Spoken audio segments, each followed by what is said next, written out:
درەختەکەی بەژن بەرزی کەزیە لولی گەڵا گوارە ئێوارەیە شەو پەردەی ئاسمانی دادایەوە مەلان پۆل پۆل ڕوو لە هێلانەی سەرسەرت ئەکەنەوە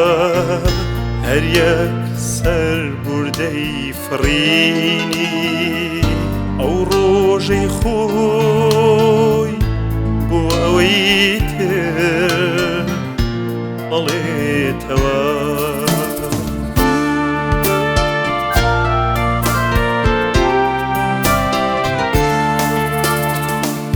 تۆ شەنگەدار گوێت لە ڕاز و نیازمان بوو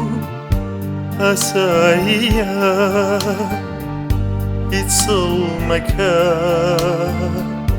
لە نووکەوە حرف حرفی بەدەم سروەی شەوانەوە کەروێشکەکە و بشنێتەوە درەختەکە لە سای تۆدا دەفتەری دڵمان کردەوە لەگەڵ من و یارەکەمان وشە وشە گەڵا گەڵا ئەی خوێندەوە هەبێ و نەبێ بەگوێی مەلانی